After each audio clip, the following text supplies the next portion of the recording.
Nadreen, programme दूसरा रुख में खुशामदीद। मैं हूं आपका मेज़बान नादिर गुरामानी। नादरीन, मौलाना फजल रहमान जो हैं वो अपने बिल, ख़ास तौर पर जो मदारस की रजिस्ट्रेशन के हवाले से बिल है, उस बिल से पीछे हटने से उन्होंने इनकार कर दिया और उन्होंने वाज़ेह किया है कि JUIF ने हुकूमत के ख़िलाफ़ जंग शुरू नहीं की, बल्कि हुकूमत ने उनके ख़िलाफ़ जंग जो है वो शुरू कर दी। और इसी के साथ साथ उन्होंने ये भी कहा है कि पीपल्स पार्टी और मुस्लिम लीग नून ने उनको इंगेज करके रखा और उनसे बातचीत हुई, लेकिन अब जो बिल मंजूर हुआ वो अभी तक एक्ट जो है वो नहीं बन सका क्योंकि उस पर दस्तखत नहीं हो सके। इसी के साथ साथ हम देखें कि अब एक मुस्बत पेशरफ जो है वो पाकिस्तान तहरीक इंसाफ की जानिब से एक कमेटी तश्कील दी गई है और ये कहा गया है कि वो सियासी जमातों से गुफ्तगू करेगी कमेटी। लेकिन इसी के साथ साथ पाकिस्तान तहरीक इंसाफ की जानिब से एक फ़ैसला ये भी आ रहा है कि वो अपना आखिरी कार्ड जो है वो भी खेलेगी। आखिरी कार्ड के हवाले से मुख्तलिफ चीज़ें जो हैं वो सामने तो आ रही हैं, लेकिन सिविल नाफरमानी के हवाले से भी कुछ गुफ्तगू जो हो रही है। अब आने वाले दिनों में PTI की स्ट्रेटजी होगी क्या, पार्लिमान के अंदर और बाहर, और ये कमेटी कब से मुज़ाकरात करेगी, इनिशिएट ये कमेटी करेगी या हुकूमत का इंतज़ार करेगी, हम बात करेंगे। साहिबजादा हामिद रज़ा साहब हमारे साथ मौजूद हैं। सर, आपने वक्त निकाला। सबसे पहले तो ये बताइएगा कि हमने देखा है कि अब कमेटी जो है वो तश्कील दी गई है। आप समझते हैं कि अब वो जो पहले आपका मौक़िफ़ था PTI का कि मौजूदा सियासी जमातों के पास कोई मैंडेट ही नहीं है, इनसे मुज़ाकरात का फ़ायदा नहीं है, अब आप समझते हैं कि फ्लेक्सिबिलिटी आप लोग शो कर रहे हैं और सियासी जमातों के साथ ही मुज़ाकरात होंगे? जी, बिस्मिल्लाहिर्रहमानिर्रहीम। बहुत शुक्रिया जी। देखें, कमेटी चूंकि बनी और जो ही कमेटी बनी तो उस वक्त कमेटी के जो हेड हैं उमर अयूब साहब, उन्हें गिरफ्तार कर लिया गया और गुज़श्ता रोज उनकी रिहाई हुई और फिर उसके बाद मुझे मूव करना पड़ा फैसलाबाद। आज मेरे ऊपर भी फर्द जुर्म आयद हो गई, तो इस वजह से कमेटी का भी बाकायदा पहला इजलास नहीं हो सका जी। उसके अंदर मैं आपको एक बात वाज़ह कर दूं कि कमेटी के TORs और कमेटी के पास जो मैंडेट है उसके हवाला से खान साहब ने आज से 2 रोज कबल होने वाली मुलाकात में उमर अयूब साहब को कंप्लीटली ब्रीफ किया था। So we all are moving towards Islamabad now. Umar Ayub साहब से भी राब्ता है। अभी हम चूंकि मिल बैठेंगे जिन 5 लोगों को उस कमेटी के अंदर नामजद किया गया है और फिर उसके बाद ही हम अपनी हिकमत अमली का ऐलान कर सकेंगे। लेकिन but yes, as far as your question is concern, देखिए हम पहले भी ये बात कर रहे थे कि मुज़ाकरात वहां पर ही होंगे जो ताकत का मंबा है। अगर हुकूमत मुज़ाकरात में संजीदा होती तो हमने तो पार्लिमान के अपना फोरम के ऊपर भी ये बात कही थी कि हम अपने मुतालबात रख रहे हैं, हुकूमत अपनी चीजें सामने लेके आ जाए।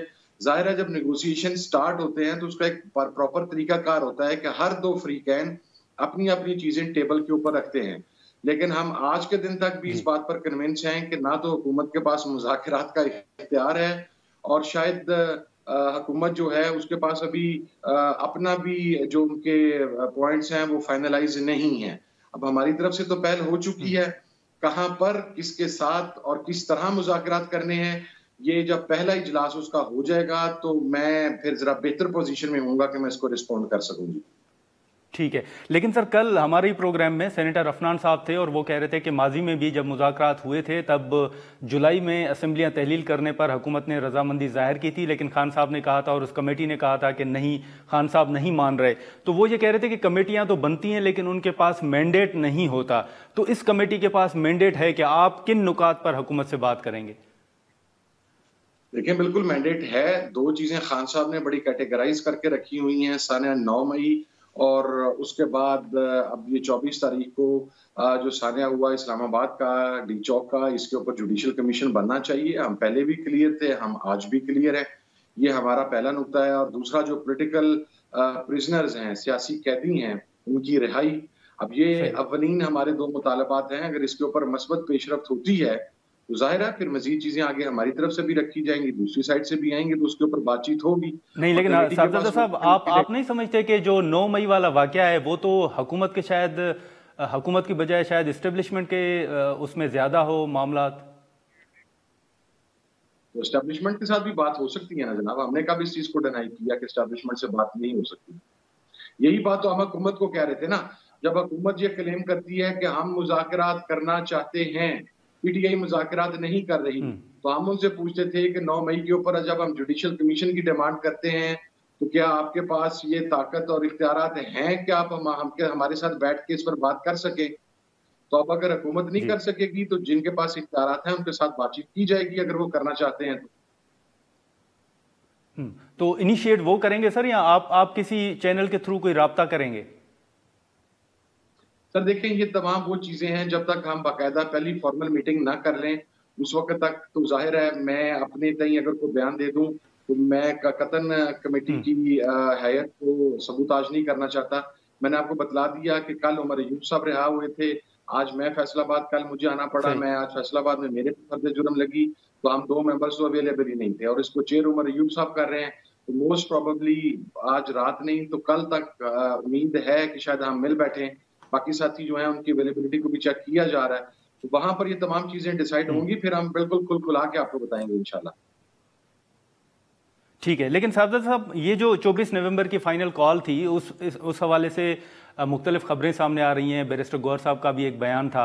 क्या आप इस बात की तस्दीक करेंगे कि 24 नवंबर की फाइनल कॉल से कबल जो हुकूमत से मुज़ाकरात हो रहे थे उसमें शायद इमरान खान साहब की रिहाई या उनको बनी गाला या केपी मुंतकिल करने के हवाले से मुज़ाकरात हतमी मराहिल में दाखिल हो गए थे, हुकूमत ने किसी हद तक रजामंदी जाहिर की थी?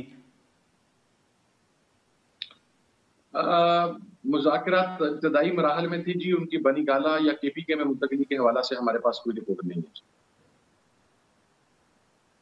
अच्छा, लेकिन अब ये जो कहा जा रहा है कि एक तरफ कमेटी है सादात साहब, अब दूसरी जानब जो सिविल नाफरमानी के हवाले से एक फैसला सामने आ रहा है, तो आप समझते हैं कि ये मुज़ाकरात की नाकामी की सूरत में ये हो सकता है सिविल नाफरमानी की तरफ, या 14 दिसंबर की डेडलाइन जो है वो हतमी है? देखिए, मुज़ाकरात की नाकामी की सूरत में ही है ना जी, ये बिल्कुल हमने जो खान साहब की तरफ से भी अल्टीमेटम आया और जो बात आई उसमें भी यही बात कही गई कि अगर मुज़ाकरात नाकाम होते हैं तो फिर हम अपने अगले मरहले की तरफ जो है वो बढ़ेंगे। और अगर मुज़ाकरात के अंदर कामयाबी की कुछ सूरत निकलती है, कोई मस्बत नवीद आती है, तो पॉजिटिव डेवलपमेंट्स होती हैं, तो फिर ज़ाहिर है वो फैसला उसके मुताबिक किया जाएगा। लेकिन जो सिविल नाफरमानी की तरीका है वो इन्हीं अब मुज़ाकरात के ऊपर डिपेंड करती है कि इनका क्या रिजल्ट आता है जी। तो सर, आप जाती तौर पर आपकी अगर जाती राय में जानना चाहूँ तो माजी में भी एक सिविल नाफरमानी के हवाले से खान साहब ने जो ऐलान किया था, फिर आपके जो सियासी मुखालफिन हैं वो तनकीद भी करते हैं, तो इस दफ़ा भी आप इत्तफाक करते हैं कि ये जो सिविल नाफरमानी का फैसला होगा ये बेहतर होगा, काबिल अमल होगा? देखिए, माजी के मुकाबले में खान साहब इस वक्त मकबूलियत की किसी ज्यादा इंतहा और पीक के ऊपर है। 2014 में जिस वक्त ये बात हुई तो इम्पैक्ट तो उस वक्त भी आया था, लेकिन उस वक्त फिर इसको ज्यादा प्रेस नहीं किया गया। लेकिन अब 2014 और 24 को गुजरे हुए इसमें 10 साल का फर्क है। आज खान साहब पाकिस्तान की पॉलिटिकल हिस्ट्री का सबसे मकबूल और पाकिस्तान का वाहिद लीडर है कि पाकिस्तान की पूरी सियासत उसके गिर्द घूम रही है। तो अगर इस मरतबा इस किस्म का कोई फैसला होता है तो उसका इम्पैक्ट यकीनन ज्यादा आएगा और उसके ऊपर भी बातचीत चल रही है। ठीक है, ये आज आपने अगर अखबारात पढ़े हों साहबजादा साहब तो इसमें मुख्तलिफ खबरें भी हैं और ये भी कहा जा रहा है कि शायद जो सीनियर रहनुमा हैं वो इस फैसले से इत्तफाक नहीं करते। पार्टी के अंदर कोई ऐसी सूरत हाल है सर? फैसला अवाम भी तस्लीम करेगी और पूरी पार्टी भी तस्लीम करेगी।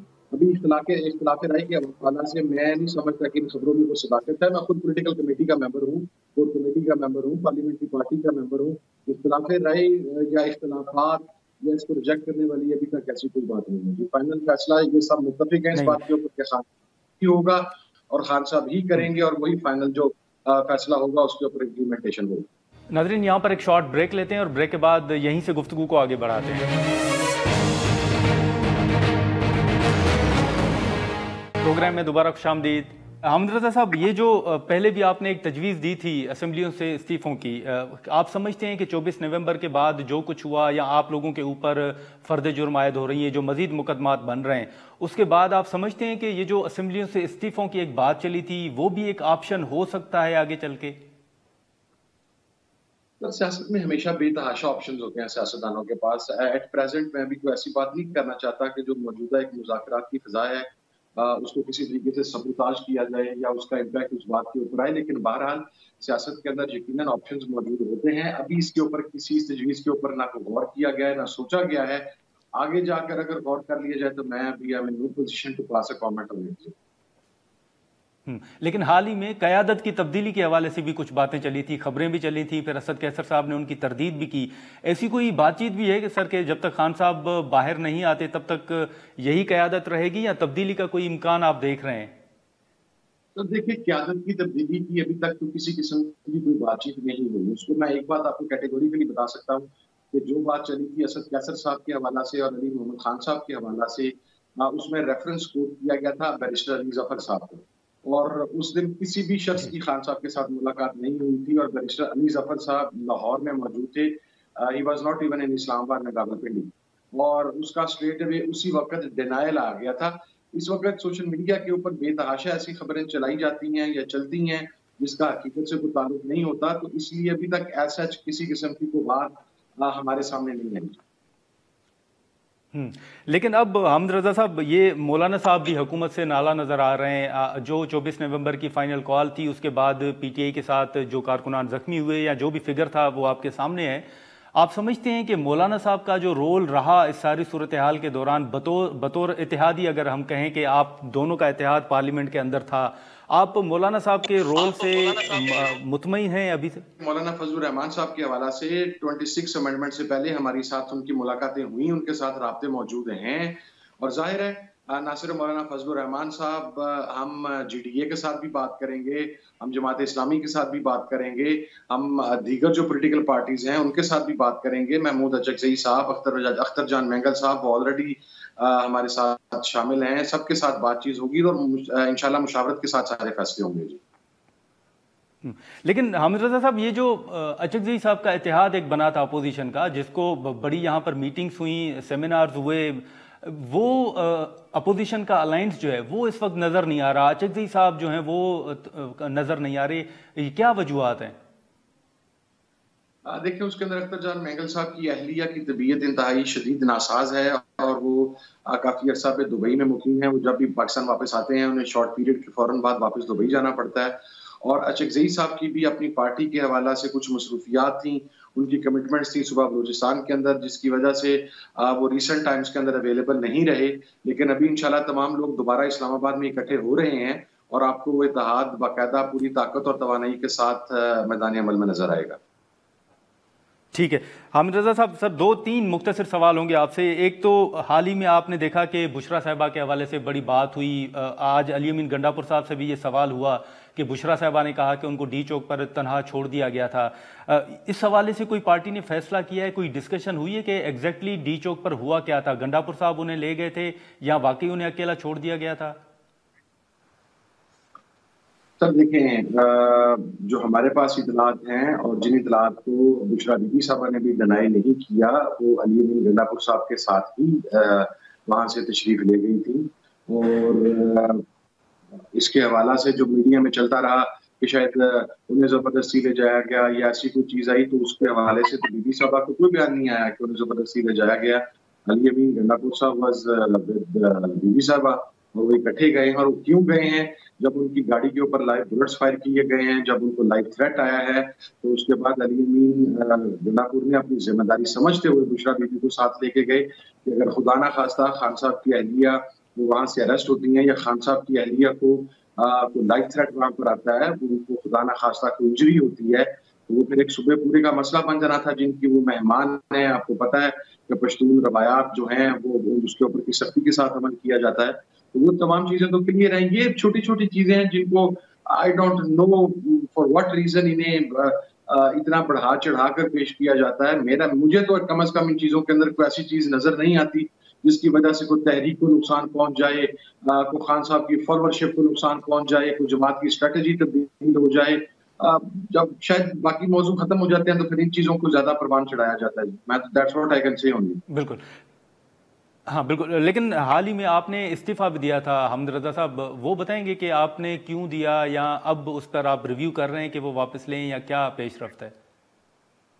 सर मैंने इस्तीफा पॉलिटिकल कमेटी और कोर कमेटी से दिया था, टोटली ऑन सेल्फ अकाउंटेबिलिटी और डेमोक्रेटिक वैल्यूज को स्ट्रॉन्ग करने के लिए कि जब पंजाब के हवाला से बातचीत की जा रही थी और एक क्रिटिसिज्म हो रहा था, हालांकि मेरी परफॉर्मेंस, मेरी कारकर्दगी मेरी जमात के ऊपर तमाम मुत्तफिक थे, लेकिन मैंने जो रवायात हैं हमारी जमहूरी उसको परवान चढ़ाने के लिए मैंने पॉलिटिकल कमेटी और कोर कमेटी से रिजाइन किया कि चूंकि पंजाब की परफॉर्मेंस को ऑडिट करेगी पॉलिटिकल कमेटी और कोर कमेटी, और अगर ऑडिट के दौरान मैं खुद ही उसका मेंबर हूँ तो ये कोई जमहूरी बात नहीं है, ये कोई आसान बात नहीं है, इसलिए मैंने उसको रिजाइन किया। ठीक है। पर नेशनल असेंबली से जो मेरा रेजिग्नेशन था, मैंने बड़ा कैटेगराइज करके कहा था कि मैं खान साहब के हैंड ओवर करूंगा, और वो जो स्ट्रेट ब्रूटैलिटी हुई, मासूम पाकिस्तानी जान से गए, उन्हें मकसद उनको जुल्म सितम का निशाना बनाया, उसके ऊपर बतौर एहतजाज उसके ऊपर खान साहब ने मुझे स्पेशली परसों बुलवाया भी था, लेकिन फिर मेरी मुलाकात नहीं हो सकी, खान साहब के साथ नहीं मिलने दिया गया। लेकिन फिर फैसल चौधरी साहब के जरिए खान साहब ने पैगाम भिजवाया कि you are not going to resign, और आपका रेजिग्नेशन एक्सेप्ट नहीं होगा, you continue working as member national assembly standing committee on human rights. तो मैंने कहा जी ठीक है। So as if now I mean वो रेजिग्नेशन वापस है, लेकिन मैंने तो डेमोक्रेटिक वैल्यूज को स्ट्रॉन्ग करने के लिए दिया था जी। आपने हामिद रजा साहब असेंबली की निशिस्त से भी इस्तीफा दिया था? मैंने बिल्कुल निशिस्त से इस्तीफा देने का ऐलान किया था, खान साहब की अमानत थी। मैंने ये कहा था कि मैं बतौर एहतजाज जो 25 और 26 तारीख को इस्लामाबाद में किया गया रियासती जबर के खिलाफ मैं रिजाइन करना चाहता हूं, लेकिन खान साहब ने मेरी वो रिक्वेस्ट तस्लीम नहीं की and he has rejected that. Okay. अभी ये जो 9 मई के हवाले से अगर आप देखें तो GHQ हमला केस में खान साहब के ऊपर भी फर्द जुर्म आयद की गई है। साहबजादा साहब, इसमें आप समझते हैं कि मुश्किलात मजीद बढ़ेंगी, या ये जो खबरें आ रही हैं कि हुकूमत ने कोई खान साहब की रिहाई के हवाले से भी कुछ दिन मांगे हैं, कोई इस हवाले से भी कोई राब्ता हुआ है 24 नवंबर की फाइनल कॉल के बाद हुकूमत या एस्टेब्लिशमेंट की तरफ से कोई इशारा या किसी के जरिए कोई पैगाम? नहीं सर, ऐसा कभी कोई पैगाम नहीं है, लेकिन जो फर्द जुर्म है लगाते रहे सर। झूठे मुकदमात में एक ही दिन एक इंसान एक वक्त कितनी जगह पर हो सकता है, और 9 मई को तो खान साहब गिरफ्तार थे, वो तो मकसद कस्टडी के अंदर थे। मुझे समझ में नहीं आती कि किन वजूहात की बुनियाद पर उनके ऊपर एक ही टाइम पे एक ही दिन में 20-20 जगह पर फर्द जुर्म आयद की जा रही है। इनकी कोई कानूनी हैसियत नहीं है, और इंशाल्लाह हमें अदालतों से रिलीफ मिलेगा इस हवाले से। तो अब तो हुकूमत जो है वो पी का तरमीमी बिल भी लाने जा रही है साहबजादा साहब। अब उसमें यह है कि फेक न्यूज़ को रोकने के लिए, या अगर कोई आप खबर रीपोस्ट भी करेंगे तो आपके खिलाफ कार्रवाई हो सकती है, 5 साल जुर्माना, 5 साल कैद की सज़ा, 10 लाख रुपए जुर्माने की तजवीज़ भी है। मैं इसको वेलकम करता हूँ, इसलिए कि अगर इसके ऊपर पी का एक्ट पे वो जो तरमीम लेके आ रहे हैं, अगर वो मेनोवान इस पे अमल कर लेंगे तो सबसे पहले इनके फेडरल मिनिस्टर्स 2-3 जो हैं, अता तारड़ साहब, एडवाइजर राना सनाउल्लाह साहब, मोहसिन नकवी, पंजाब की वजीर इत्तलात, ये 5-6 लोग तो सबसे पहले उसकी जद में आएंगे, क्योंकि सुबह से लेकर रात तक फेक न्यूज और झूठ का जो ठेका है वो 3 लोगों के पास है। तो अगर हुकूमत लाना चाहती है तो पहले अपने पे अगर वो उसको आयद कर लेगी, तो मेरा ख्याल है सबसे पहली जो है सजाएं वो हुकूमती अराकीन को ही होंगी। चलें, ठीक है। हामिद रजा साहब, बहुत शुक्रिया सर, आपने वक्त निकाला, बहुत शुक्रिया आपका। साहबजादा हामिद रजा साहब की गुफ्तगू आपने सुनी। हम यहाँ पर एक शॉर्ट ब्रेक लेंगे और ब्रेक के बाद हुकूमत का मौक़िफ़ जो है वो जानने की कोशिश करेंगे, और राना एहसान अफजल साहब हमें ज्वाइन करेंगे। प्रोग्राम में दोबारा खुशामदीद। नाज़रीन, साहबजादा हामिद रजा साहब की गुफ्तगू आपने सुनी। अब जो उन्होंने कमेटी तश्कील दी है उनकी मीटिंग भी एक होनी है, और उसके बाद ही वो अपना लाहे अमल तैयार करेंगे। राना एहसान अफजल साहब हमारे साथ मौजूद हैं, हम उनसे गुफ्तगू करेंगे। राना साहब, अब साहबजादा साहब हमारे साथ थे और वो कह रहे थे कि हुकूमत ये जो कमेटी तश्कील दी गई है PTI की जानिब से, उनकी मीटिंग है, उसके बाद लाहे अमल तैयार किया जाएगा। 24 नवंबर की फ़ाइनल कॉल के बाद अब जो कमेटी तश्कील दी गई है, आप समझते हैं कि हुकूमत विलिंग होगी PTI को इंगेज करने का, कोई इरादा रखती है हुकूमत? बिस्मिल्लाहिर्रहमानिर्रहीम। देखिए, गवर्नमेंट ने कभी भी मुज़ाकरात के दरवाजे बंद नहीं किए। आपको याद होगा कि एपेक्स कमेटी जो SIFC की थी, उसमें प्राइम मिनिस्टर ने, वहां गंडापुर साहब भी बैठे हुए थे, उन्होंने कहा अब हमें धरना खेलने की जरूरत नहीं है, हमें मुल्क को आगे लेके जाना है। उससे पहले फ्लोर ऑफ द हाउस में भी प्राइम मिनिस्टर शहबाज शरीफ ने कहा था कि मुल्क के मफादात के लिए हमें इकट्ठे काम करना चाहिए। देखिए, ये जो रवैया PTI ने रखा हुआ है कि आप रियासत को ब्लैकमेल करें, आप पाकिस्तान को ब्लैकमेल करें, और फिर आप कहें कि अगर आप हमारी बात नहीं सुनेंगे तो हम जो है वो बेलारूस का सदर आया हो तो हम धावा बोल देंगे इस्लामाबाद के ऊपर। अब वो उसके बाद आप फ्लॉप हो जाएं, आपकी जो लास्ट फाइनल कॉल थी वो फ्लॉप कॉल निकले, वो मिस्ड कॉल निकले, और आप जो है अब अगली धमकी आप पूरे पाकिस्तान को लगा दें कि अगर हमारी शराइत ना मानी, अगर हमारी कमेटी से बातचीत ना की तो हम सिविल डिसोबीडियंस स्टार्ट कर देंगे और हम जो है वो रिमिटेंसेस कहेंगे ओवरसी पाकिस्तानी को कि वो ना भेजें। भाई अगर ओवरसी पाकिस्तानी रिमिटेंसेस नहीं भेजते तो उससे क्या मुझे नुकसान है? उससे तो पाकिस्तानियों को नुकसान है, उससे तो पाकिस्तान को नुकसान है।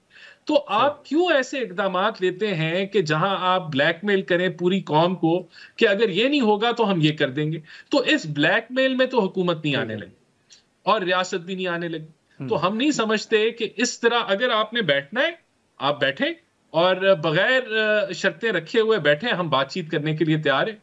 लेकिन अगर आप कहेंगे कि ये नहीं होगा तो फिर ये कुछ हो जाएगा, तो आपसे कुछ नहीं होगा।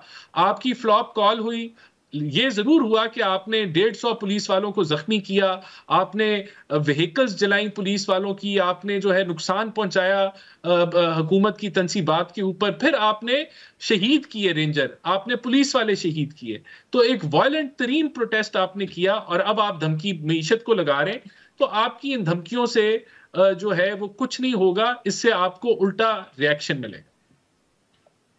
नहीं, लेकिन मुज़ाकरात शुरू होने से पहले राना साहब उन्होंने 2 शराइत भी रख दी हैं। एक खान साहब की रिहाई का वो कह रहे हैं, दूसरा जो भी 9 मई के केसेस हैं या जो भी कैदी हैं उनको रिहाई का उन्होंने मुतालबात मुज़ाकरात शुरू होने से पहले ही रख दिया है। क्या इन 2 इश्यूज पर बातचीत हो सकती है या हुकूमत 9 मई के जो मामलात हैं उनमें आप समझते हैं कि आप मुदाखलत कर सकते हैं इन मामलात में, या ये इस्टेब्लिशमेंट ही देखेगी? नहीं, देखें, पहली बात तो ये कि हुकूमत ही देखती है, बल्कि हुकूमत भी नहीं अदालतें देखती हैं जो मुख्तलिफ मामलात हैं जो कि उनसे तल्लक रखते हैं। देखिए, शराइत तो हम तब माने ना, मैं तो आपको कह रहा हूं हम ब्लैकमेल नहीं होंगे। ये जो ब्लैकमेल ये पूरी कौम को कर रहे हैं, जो ये मईशत को ब्लैकमेल कर रहे हैं, हम ब्लैकमेल नहीं होंगे। तो शराइत कहां से आ गई? अभी आपने एक फ्लॉप कॉल दी, आप जो है वो कुछ कामयाबी, आप जो कह रहे थे फाइनल कॉल होगी और पता नहीं क्या हो जाएगा, हम जाएंगे नहीं जब तक हमारी शराइत नहीं मानी जाएंगी। तो आप तो अभी फेल हुए हैं। अब तो आप एक और आपने नई शराइत रख दी है। तो ये आप समझते हैं कि आपके ट्रक की बत्ती के पीछे पीटीआई जो है वो पाकिस्तान को लगाएगी? भाई ऐसा कुछ नहीं होने जा रहा। नहीं, लेकिन आपने सिविल नाफरमानी की बात की, उन्होंने भी ये शायद आखिरी कार्ड के तौर पर सामने रखा हुआ है। आप समझते हैं कि अगर पीटीआई इस तरफ जाती है तो जैसे आपने कहा कि मुल्क को नुकसान होगा, तो इसके बायस हुकूमत जो है वो कोई टैकल करेगी, कोई बात करेगी कि भाई इस तरफ ना जाएं, बात करते हैं?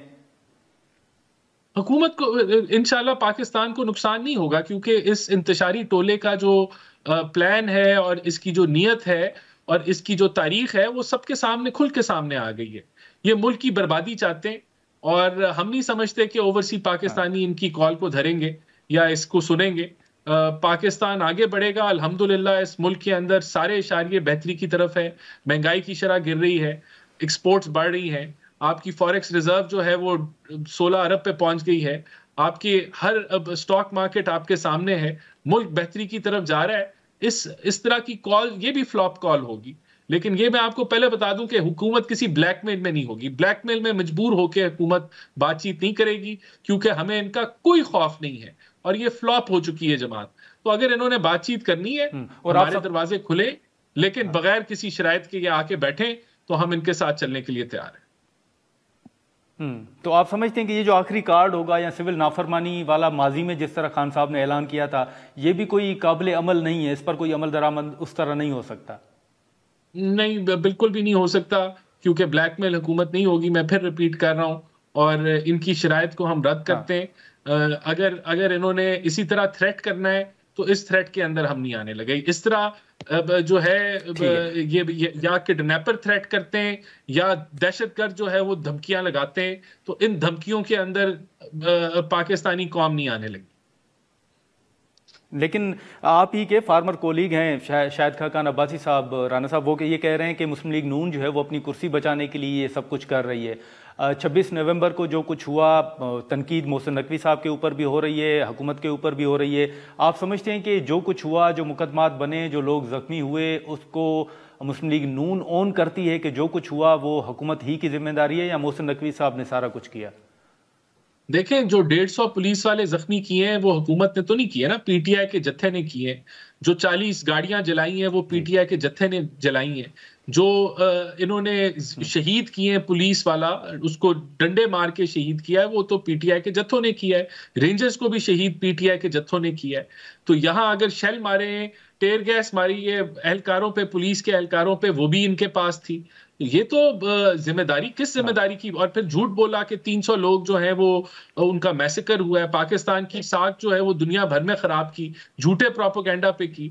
जो इनकी तरफ हलाकतें हुई हैं उसके भी ये जिम्मेदार हैं, क्योंकि इनको संजरानी में बिठाया जा रहा था, लेकिन इन्होंने कोई हुकूमत की बात नहीं सुनी और ये वायलेंट प्रोटेस्ट आगे लेके गए। तो किस चीज की आप बात कर रहे हैं? यहां तो जो है ये पाकिस्तान की तारीख का वायलेंट तरीन प्रोटेस्ट पीटीआई ने किया है, और इनको जो है कानून आड़े हाथों लेगी इन गुनाहों के ऊपर जो मैंने आपको गिनवाए। ठीक है, लेकिन अब मौलाना साहब जो हैं, राना साहब, उन्होंने आपको सपोर्ट किया 26वीं आईनी तरमीम में, आप लोगों की मुलाकातें हुई, मुसलसल मुलाकातें होती रहीं। अब मौलाना साहब भी आपसे नाला हैं, वो कह रहे हैं कि अगर मुतालबा तस्लीम ना हुए तो 8 दिसंबर को शायद वो इस्लामाबाद का रुख करें। मौलाना साहब के साथ की गई कमिटमेंट्स जो हैं वो आपकी नज़र में क्यों पूरी नहीं हुई? देखिए, मौलाना साहब के साथ कोई मसला नहीं है। हुकूमत ने जो है वो बिल प्रेसिडेंट साहब को भेजा, प्रेसिडेंट साहब ने इस बुनियाद पे उसको वापस किया कि उनका सवाल था कि यहाँ लीगल ऑब्जेक्शंस हैं कि ये कानून जो है, इसके अलावा 2 और कानून है मदरसा रजिस्ट्रेशन के हवाले से, तो कौन सा कानून लागू होगा, कौन सा कानून सुपीरियर होगा। तो उसके हवाले से तो हमारी जमात भी मौलाना साहब के साथ राब्ते में है, पीपल्स पार्टी भी राब्ते में है, और हमें पूरा 100% यकीन है कि ये मामला तय पा जाएंगे। तो किसी किस्म का प्रोटेस्ट मौलाना साहब की तरफ से नहीं होगा।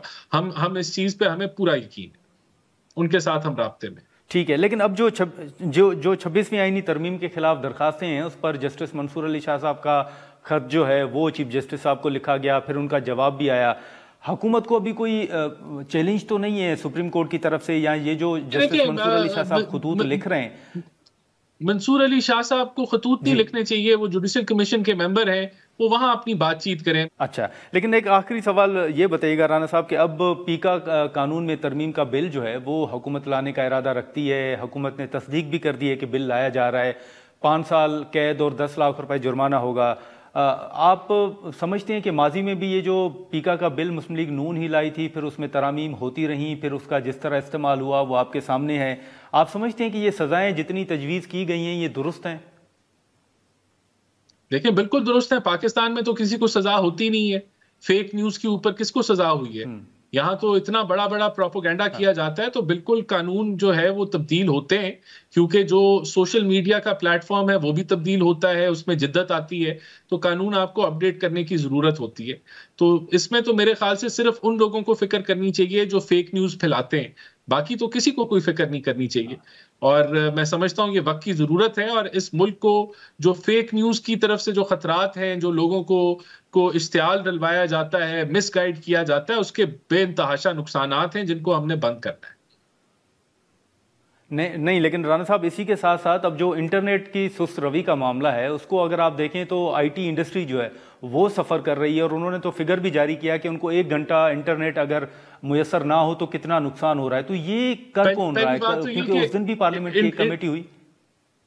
इंटरनेट अगर मुयसर ना हो, इंटरनेट मुयसर है, ब्रॉडबैंड पे तो इंटरनेट कभी भी बंद नहीं होता, और हमारी कोशिश है कि आगे भी सिक्योरिटी की कंसर्न के हवाले से कम एरिया में और कम से कम लोकेशन में इंटरनेट बंद हो। हमें मुल्क की सिक्योरिटी सिचुएशन भी बेहतर करनी है। हम राब्ते में हैं पाशा हो और दीगर जो एसोसिएशंस हैं फ्रीलांसर्स की, कि उनके मसाइल हल करें, और बिल्कुल इंटरनेट जो ब्रॉडबैंड है जिससे एक्सपोर्ट होती है उसमें कोई सुस्त रवि नहीं है, और अल्हम्दुलिल्लाह एक्सपोर्ट जो है आईटी सर्विसेज की बढ़ रही है, 40% बढ़ी है पिछले साल के बनिस्बत इस साल।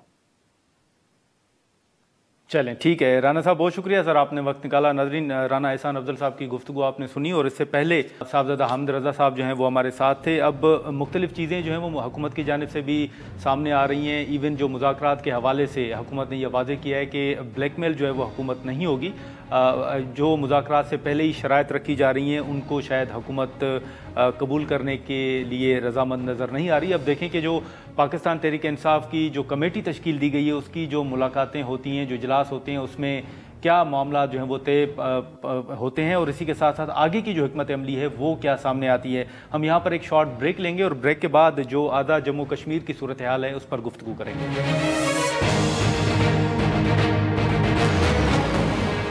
प्रोग्राम में दोबारा खुशामदीद नाज़रीन।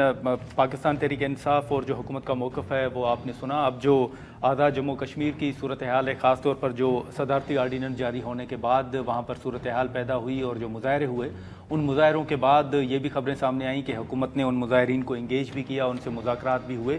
इस वक्त वहाँ पर क्या सूरत हाल है, वज़ीर इत्तलात पीर मोहम्मद मज़हर सईद शाह साहब ने हमें ज्वाइन किया, उनसे गुफ्तगू करेंगे। बहुत शुक्रिया पीर साहब। ये बताइएगा कि इस वक्त सबसे पहले तो मुख्तलिफ खबरें आई थी, सबसे पहले ये बताएं कि इस वक्त एजेके की सूरत हाल है क्या, जो वहाँ पर हड़ताल का बताया गया, सड़कें बंद हैं, उस हवाले से खबरें आई, इस वक्त क्या सूरत हाल है वहाँ पे? बिस्मिल्लाहिर्रहमानिर्रहीम। सबसे पहले आपके तमाम नाज़रीन को अस्सलाम वालेकुम। देखें जी, कश्मीर में अल्हम्दुलिल्लाह जमहूरी रिवायात बहुत मजबूत है और कश्मीर जो मौजूदा हुकूमत है इसने आवाम को पूरा जमहूरी हक जो है ना वो दे रखा है। हमारी जो है ना 2 पॉलिसी गाइडलाइन है कि दलील हमारी ताकत है और डायलॉग हमारा हथियार। हम इसी पॉलिसी गाइडलाइन के तहत अल्हम्दुलिल्लाह काम कर रहे हैं। इस वक्त जो सूरत हाल है वो 2 इशूज थे हमारी अवामी एक्शन कमेटी के कि जी हमारे कैदियों को रहा किया जाए, उन कैदियों को जो सदारती ऑर्डिनेंस के निफाज के बाद गिरफ्तार हुए थे जी। तो उसके बाद जब सुप्रीम कोर्ट का ऑर्डर आया कि ये सदारती ऑर्डिनेंस जो है ना इसको सस्पेंड किया जाता है, तो उसके बाद गवर्नमेंट ने सुप्रीम कोर्ट के एहतराम में गुज़िश्ता 2 दिनों में जितने भी मुजाहरे हुए, जो भी जो है ना असेंबली हुई पब्लिक की, उसमें कहीं पर भी किसी किस्म की कोई गिरफ्तारी नहीं की। और इस दौरान 2 सेशन हमारे मुज़ाकरात के हुए। हमारा मौक़िफ़ ये था कि कैदियों की रिहाई के लिए जो प्रोसेस कानूनी तरीक़ाकार मौजूद है उसमें आप तशरीफ ले आए, हम बिल्कुल रुकावट नहीं डालेंगे। गवर्नमेंट उन कैदियों की रिहाई में कोई रुकावट नहीं डालेगी जो सदारती ऑर्डिनेंस के तहत गिरफ्तार हुए। और हमारा ऑर्डिनेंस के बारे में ये मौक़िफ़ था कि हम पर ये एक बात की जाती है कि जी ये ऑर्डिनेंस जल्दबाजी में लाया गया है, तो हम इसको अब जल्दबाजी में ख़त्म नहीं करना चाहते। हमने एक वसीउल बुनियाद मुशावरती कमेटी बनाई जिसमें मीडिया के हज़रात भी हैं, गवर्नमेंट के वज़रा भी हैं, तमाम सियासी ज़ुआमा भी हैं, मजहबी शख्सियात भी और सिविल सोसाइटी के लोग भी, और ख़ुद ये हमारे जो एहतजाजी दोस्त हैं ये भी उसमें।